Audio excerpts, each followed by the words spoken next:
Amoureux sportifs, bienvenue à cette première édition de l'émission S comme Sport, votre magazine d'information sportive. Le sommaire. Pour avoir battu le Brésilien Renan Ferreira lors d'un combat qui a duré moins de 4 minutes, c'est aux couleurs du vert, rouge et jaune que Francis Ngannou, légende de MMA, a reçu la ceinture de champion des poids lourds Super 5 PFL. Un moment fort pour ce Camerounais qui n'a pas manqué de rendre hommage à son fils décédé il y a quelques mois. C'est un mois d'octobre réussi pour les sportifs camerounais. Avec 10 points en 4 matchs, les Lions indomptables de football, 2 fois vainqueurs du Kenya ce mois, font partie de la première fournée de qualifiés pour la Coupe d'Afrique des Nations Maroc 2025.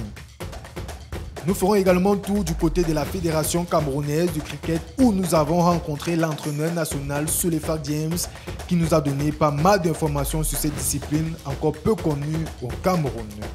L'occasion nous a été également donnée de dresser le portrait d'un athlète de cette discipline sportive. Voilà pour le sommaire.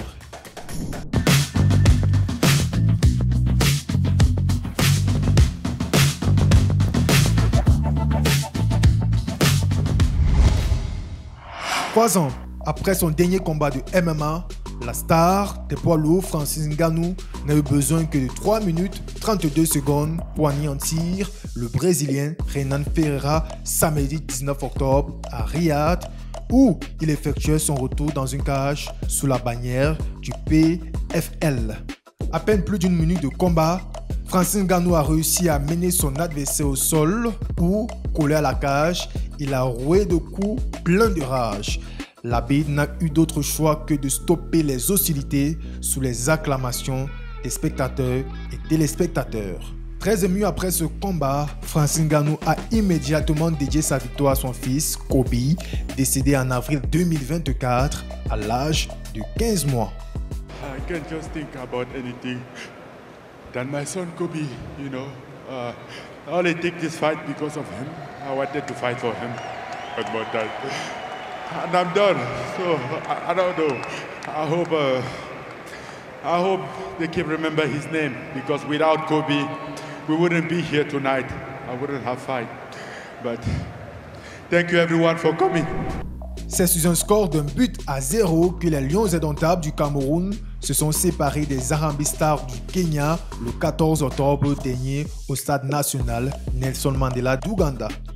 Un match suffisamment difficile pour les poulains de Mapris qui avaient pourtant laminé la même équipe au match aller à Yaoundé sur le score de 4 buts à 1. Les Lions indomptables du Cameroun sont donc qualifiés pour la prochaine Coupe d'Afrique des Nations de football en 2025 au Maroc.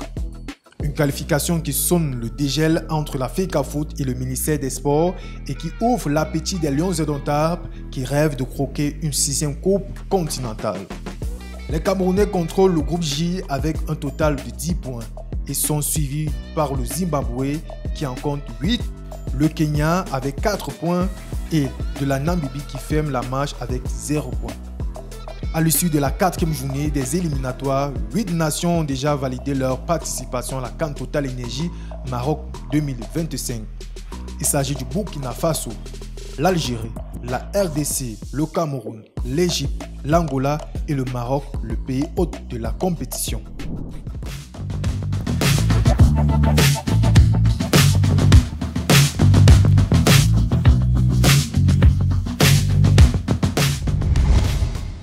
Nous sommes allés du côté de la Fédération camerounaise du cricket. Qu'est-ce que le cricket? Comment il se joue?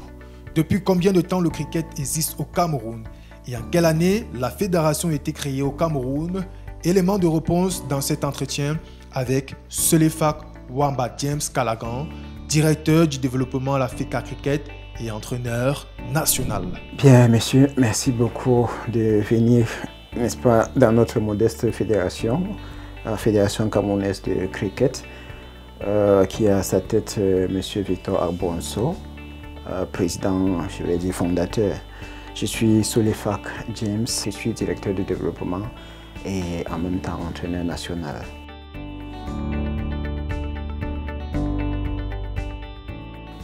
Le cricket, c'est une discipline sportive qui se pratique à 11 joueurs. de part et d'autre de chaque côté, qui se pratique sur un terrain gazonné au centre duquel il y a une aire qu'on appelle le pitch, qui est l'aire de lancer. Donc, pour cette aire de lancer, là, elle est de 20 mètres 12 de long sur 3 mètres 04 de large. Alors, il y a une équipe qui attaque. Quand je parle d'une équipe qui attaque, c'est-à-dire c'est celle-là, n'est-ce pas, qui frappe, qui joue de la batte pour marquer des points, et tandis que l'autre défend. Et lorsqu'arrive le thème du jeu, lorsqu'arrive le thème de la première manche, n'est-ce pas, on inverse tout simplement les rôles.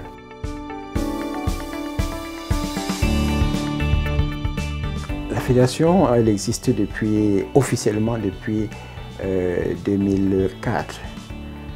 Donc, c'est depuis février 2004 que le président a obtenu l'agrément pour pouvoir faire exister la Fédération camerounaise de cricket.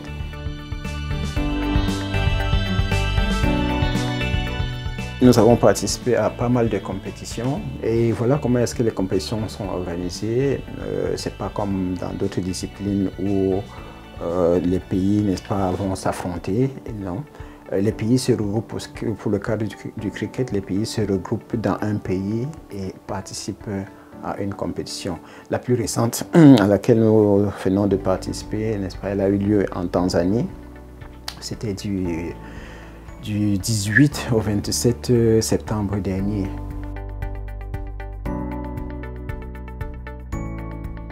Une très bonne position. Une très bonne position, quand je le dis.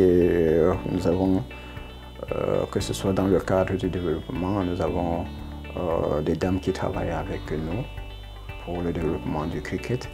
Et au-delà du fait que nous appelons Development Officers, au-delà, n'est-ce pas, de ces Development Officers que nous avons également des athlètes en club.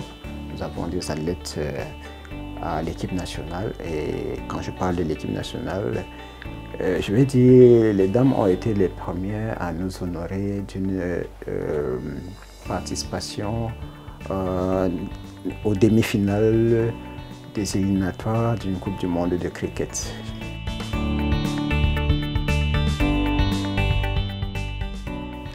Un rôle majeur. Quand je parle d'un rôle majeur, vous savez, en toute chose, nous avons embrassé le cricket à un âge relativement avancé. Or, il faut pérenniser la discipline. Et pour la pérenniser, n'est-ce pas, il n'y a pas autre moyen que d'aller dans des établissements scolaires où on peut trouver des éléments pour pouvoir effectivement la pérenniser. Donc, c'est l'une des raisons pour laquelle je disais tantôt, les établissements scolaires jouent un rôle majeur, n'est-ce pas, dans cette pérennisation-là. Et nous sommes pratiquement dans des établissements scolaires dans la région du centre. Je parle de région parce que nous ne sommes pas qu'à Yaoundé, nous sommes à Obala, nous sommes également dans la région du sud. Nous sommes dans ces régions où les établissements scolaires, où nous avons, n'est-ce pas, demandé des accords pour pouvoir fonctionner dans des établissements scolaires, notamment à l'ouest, dans le littoral. Voilà, et nous avons assez d'établissements scolaires d'où ressort notre majeure partie de la population pratiquant le cricket.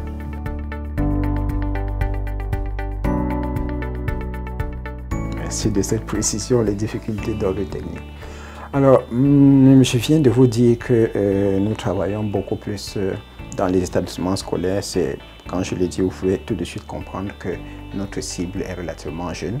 Donc, c'est une cible potentiellement qui est régulièrement à l'école, ce qui fait que pour nous, ça devient, c'est vrai, c'est un facteur de développement, mais ça pose également ce problème-là, n'est-ce pas, de travail, parce qu'on ne peut pas, il est difficile de solliciter cette jeunesse-là à tout moment pour pouvoir travailler. Et lorsque le calendrier des compétitions beaucoup plus international arrive, n'est-ce pas, on ne tient pas compte parce que vous savez, tous les pays n'ont pas le même planning de fonctionnement.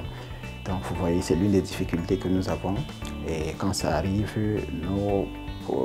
donc ça devient difficile de pouvoir travailler, mais on est appelé à le faire. On est obligé de trouver des voies et moyens pour pouvoir contourner cette difficulté-là. Je pense que techniquement, c'est ce que nous avons comme véritable difficulté.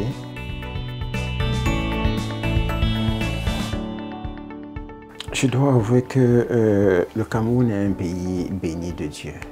Quand je dis béni de Dieu, c'est que sportivement parlant, vous avez des jeunes qui à peine ont une information, qu'ils sont en mesure de se déployer de manière convenable.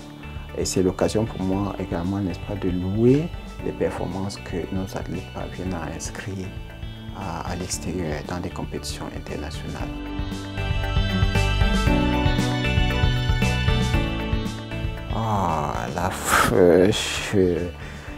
Je ne vais pas m'essayer, n'est-ce pas, dans ce jeu-là.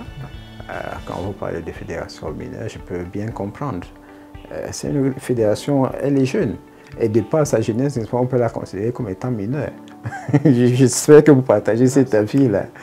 Donc, ce n'est que sur ce point-là, n'est-ce pas, que je peux dire oui. Bon, elle peut être considérée comme une fédération mineure, mais une fédération mineure qui a une grande vision.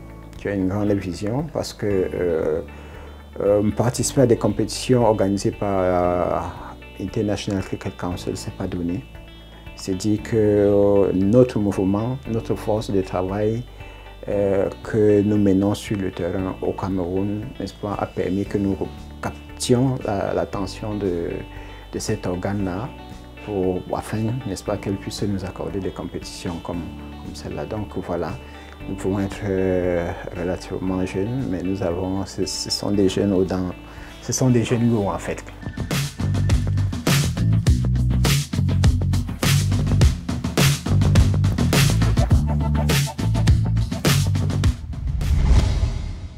Originaire de Yaoundé, Peña Faustin émergeait comme une figure emblématique du cricket camerounais, conjuguant avec brio succès sportif et discipline de vie. Sa carrière illustre un parcours exceptionnel, marqué par une quête incessante d'excellence, tant sur les terrains qu'à travers sa vie de tous les jours. Capitaine de l'équipe nationale camerounaise de cricket depuis plus d'une dizaine d'années, Peña Faustin est le doyen de cette équipe nationale âgée de près de 40 ans. Il est par ailleurs recommande des sélections nationales en équipe nationale de cricket et pourtant, pas sûr que tous les Camerounais reconnaissent son nom. Il est considéré comme l'un des meilleurs joueurs de cricket du Cameroun.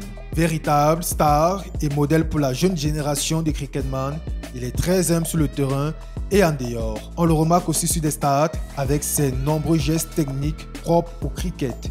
Marié et père de plusieurs enfants, sa cote de popularité devrait encore augmenter puisque le cricket sera un sport olympique au JO en 2028.